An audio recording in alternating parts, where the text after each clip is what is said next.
Mi nombre es Estela Pérez Sánchez, estudiante de la Universidad Nacional Abierta y a Distancia y estudiante de la licenciatura de Etnoeducación. Para esta ocasión vamos a ver sobre la perspectiva etnoeducativa en América Latina, cuáles son los enfoques educativos de los grupos o pueblos indígenas. Pero antes de esto vamos a tener algunos significados: qué es la educación multicultural, qué es la educación intercultural, cuáles son los conceptos de la educación intercultural. La educación multicultural se basa a una sociedad donde se evidencia la presencia de personas de diferentes culturas y que la educación se convierte para llegar a ser competente ante una población demandante de servicios ajenos a la propia cultura. La educación intercultural se fundamenta en que se capacita o aprende de dos o más culturas sin afectar ninguna de ellas. Colocaba como ejemplo: aprendo a pescar con herramientas propias del pueblo indígena Jino, pero también pesco con herramientas del pueblo Sicuani. Entonces no se altera ninguna de las dos culturas, sino que se mantienen estas dos identidades culturales.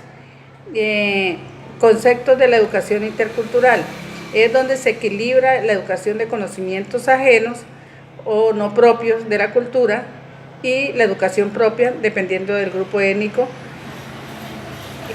y con ello fortalece lo propio y lo ajeno para enfrentarse a la rutina de la vida fuera del territorio ancestral. Este concepto de interculturalidad es donde se va a manejar lo propio y lo ajeno.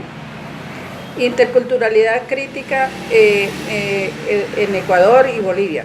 Se trata de cuestionar las diferentes y desigualdades construidas a lo largo de la historia entre diferentes grupos socioculturales, étnicos, raciales, de género, de orientación sexual, entre otros. Se parte de la afirmación de que la interculturalidad apunta hacia la construcción de sociedades que asuman las diferencias como constitutivas de la democracia y sean capaces de construir relaciones nuevas, verdaderamente igualitarias entre los diferentes grupos socioculturales, lo que supone empoderar a aquellos que históricamente fueron considerados inferiores. En esa crítica de interculturalidad en Ecuador y Bolivia, pues primero se tenía una educación tradicional y luego se basó en la educación propia, en el fortalecimiento de la cosmovisión de cada uno de los pueblos. Tenemos los diferentes enfoques educativos. Lo primero, pues, un enfoque era la educación tradicional, que era la que se venía dando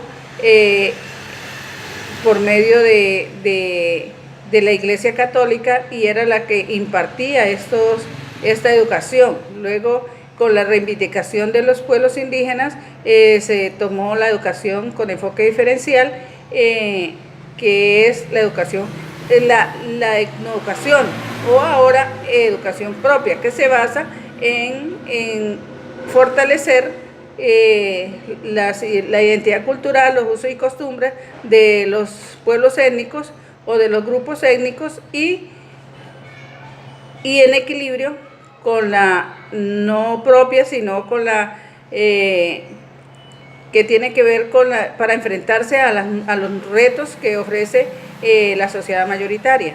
Entonces, esa es la diferencia entre la educación tradicional y la educación con enfoque diferencial.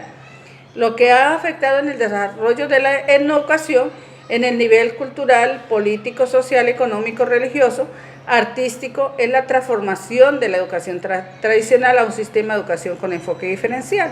Era lo que mencionaba anteriormente, con unas dinámicas diferentes, aprendiendo haciendo, teórico-práctico, incluyendo a la misma comunidad para los lineamientos de esta parte educativa.